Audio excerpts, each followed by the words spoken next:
Hello everyone, this is Ricky Fury again, bringing you another video talking about survivability in Star Trek Online. In the previous video, I talked about some theoretical things about science tanking inside the game currently. Whenever the expansion launches, I'll be using a science Gemini character to kind of explore this in greater detail so I can hopefully give you some better and more in-depth advice on how to do it properly.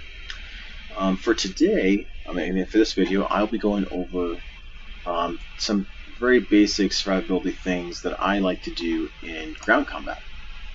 So we'll go ahead and get right to it. Now, obviously, when it comes to ground combat, there's a lot of people who have their own opinions. It's not something that's really talked about too much online, so there aren't a lot of settings. So here's the best for this and this and this and this and this. There are some pretty sensitive ones that what's theoretically the best for tactical and doing the most DPS, but outside of that, it's not really talked about too much. So let's get right into it. For a kit, I just upgraded a very typical engineering kit, and these were the things I got out of it, and I am perfectly fine with it. For the body armor, in my personal opinion, having a polyalloy weave armor is the best general armor in the game. There's definitely obviously certain armors that are best if you're going to be melee in melee combat. Better ones if you're going to be solely ranged combat. Better ones if you're going to solely be in one particular damage type combat on the ground. But this one I found that people to use relatively, be able to have it in any given situation and be okay. So yeah, that's what I recommend. And I personally like the one from the fleet, simply because it adds the thing called the medical and allied generator. It's typically a kit module that's only available for science captains. But if you have this armor, you also have that ability able to activate on yourself if you go below 50% health, which is nice, And it's a nice little passive thing that helps save you. For shields, especially in PvE combat, I highly, highly, highly recommend the Nakul Temporal Operative Personal Shield. So the way that this thing works, I'll show you where we get it here. So the way that this shield works is that whenever your health goes below 10%, you have a temporal distortion which shows up, and literally during that time, if the enemy happens to even see you, normally they can't, but if they happen to even still manage to see you, and while the distortion is active and they try to shoot you, you're not going to take any damage during that time. They literally have to either destroy the distortion or wait for the distortion to go away in order for them to continue damaging you during the combat whenever that thing pops up. Because of this, in my opinion, this is the absolute best ground shield in the game. It's only if you go to PvP would there be other shields that can start to outclass this one. Because if you're in PvP, when someone activates this thing on you, they'll just stop shooting at you for a bit and start focusing on other people. Wait for your distortion to go away, then they'll finish you off. But for PvE combat, in my opinion, this is the best one. Also, with that mission, you can also get this weapon, which the weapon doesn't matter. The weapon kind of sucks, but because you're able to wield two weapons, you're able to have that as kind of like a storage thing, and able to just get the 2-piece bonus from it, which the 2-piece bonus with the shield and the rifle give you a 2% crit chance and a 30% crit severity, which, for my actor, for instance, that adds a ton of crit chance and crit severity to my character, which is very, very nice. I also really like having the paradox corrector from the Delta recruit stuff. I also like the radon tribble, just because it gives me additional energy as well as additional max shield capacity. Now, for ground weapons, in my opinion, the best general weapon is the Tier 1116B sniper rifle. Now, there's other ones you might want to use, if you're looking for a general weapon, the Zephyr Cochrane shotgun is also a nice one too. Or if you want to use strict melee combat, there's also different swords, different battlers and things out there for you. The reason why I like the sniper rifle is because, along with battlers and the shotgun, these things do physical and or kinetic damage. And that type of damage is extremely nice when you're fighting the Borg, because the Borg cannot adapt to this type of damage. They're able to adapt really quickly to any type of energy damage, but not this type of damage. And then I just use this weapon with everything else because it works with the Borg. It can work with everything. Um, this does you do have to get this through either R&D through the ground weapon stuff. I do have a different character that has everything in here max, and that's how I got this weapon, was through doing it that way. You can also get this off the exchange for just a couple million EC, fairly easily for this version, for the very rare and ultra rare. If you're going for epic, then yeah, that thing's going to cost you a pretty penny on the exchange, especially because you're able to because you are able to re-engineer the weapon, so you're able to adjust these things accordingly. You can't change the 4x shield pen because that's the thing that makes the weapon the weapon. You're able to adjust everything else. I personally recommend just going with flat damage, but that's just me personally. In terms of your kit modules, I highly recommend having at least one sort of kit module that gives you some sort of survivability. For engineers, like the pretty straightforward one is having a medical generator on the ground. But you place that, and boom, you have some AoE healing for yourself and any allies within this radius. And that's pretty nice. I also personally like to have the medical field, which is basically the same thing except slightly weaker. And the medical field, instead of being this physical object, the medical field is you as the captain. So literally, the only way for that medical field to go away is whenever you are knocked out during combat. And you get the medical field through a special level 15. Oops, this one. Special level 15 thing. You'd obviously get the right resources and things, which you're able to get down here. But that's really nice. Shield reinforcement's kind of the same thing, except it does shields instead of medical, and so it's not quite as good. But it's still okay if you're really, really wanting to add extra survivability, and you can manage to actually get the aggro, then that might be nice. When it comes to the general tactical abilities, now when it comes to ground combat,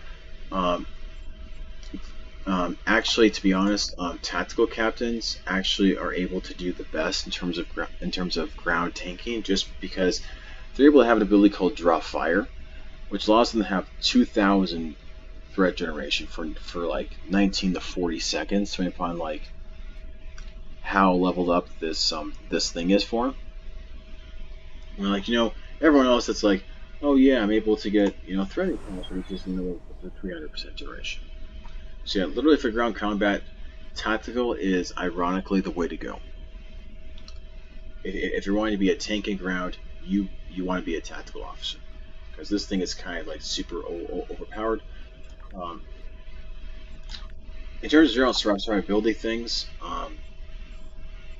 the best one here, because most of these don't really do much, but there is an ability called Rally Cry, which what this guy does is it gives you some, not very much, but does even a little bit of extra hit points per second, along with some additional all damage resistance for 15 seconds. This also gives you more crit chance, crit severity, so you're doing more damage as you're also being able to be a little bit tankier too. So it's also nice. For science and engineering, you have a bit more options for things that will allow you to survive better. Science, you obviously have Biofilter Sweep, which gives an all damage resistance to your entire team as long as you're moving basically all of your debuffs and stuff on your team. You also have stuff like the health monitor thing, which I kind of mentioned earlier, which is pretty nice. And for most science officers, this is the one survival one that I typically have for everyone. But also, the medical tricorder is super nice, as well as the vascular regenerator. For at least for my one science officer that I have on my second account, She basically does medical tricorder, vascular generator, now health monitor, and biofilter sweep, and then like one other one. I can't remember what the fifth one is, but that's the kind of the ones that she basically does. That and triage. Those guys in triage are the ones that she uses for a ton of healing and some additional damage resistance. For engineers, um, obviously you have your medical generator, your shield generator, um, and those are really the two big ones. You also have force field dome. Don't really use this as much anymore, but especially for lower level stuff, this is also decently nice too. Gives you an on-average resist rating whenever you're inside the dome area. That's pretty nice for tanks. Also, you're making kit modules. There's engineer, science, or tactical. And the default thing for basic ones are the kit performance. Is what it typically is. So just, whatever it is, it improves kit performance typically. Now mine's a bit different because I didn't use the crafting, so mine doesn't have kit performance at all in its stuff. So I literally just got a common one from a normal drop for a mission. I just leveled this up to epic, just for fun. When it comes to the other things, one last thing to mention. Oh, by the way, this is just how my ground is. If you're going to try to tank at all, you basically have to max this out fully. This fully, or be a tactical captain and have drop fire up. I typically do this plus this for basically maximum damage, because this will maximize whatever abilities and things I have that will deal damage, and this just deals the max damage for the weapons that I'm using. Then I just put a personal pointed shields and hit points, just for trying to be a little bit more well-rounded overall. Now, when it comes to stuff that's slightly cheaper for ground combat, if you don't want to spend money for this, there's also an alternative. Now, if we're comparing these two weapons, we're comparing an uncommon weapon to an epic weapon, and their damage is about the same, which is kind of a problem, because an uncommon weapon dealing the same amount of damage as an epic weapon just seems a little broken. So, now most Phaser 1 weapons you get from a specific mission in the Davidian story arc, but like almost all of mission rewards are character bind on pickup. This is like most of your other like lockboxing type weapons, in which I count bind on equipment, so as I've used this weapon, it's now account bound or bound to account. As you can see, this thing does significantly more damage than my sniper rifle. Or if I'm, aiming, I'm able to do a little bit more. Be able to do 236 with my sniper rifle and like 310ish with the Type 1 phaser. And so yeah, this mission to get this is super quick, especially if you've already done the Agents of Yesterday's storyline. You're able to get literally through this, creating a new character really quickly. Whoever it is, gender doesn't really matter. Blah blah blah, don't really care.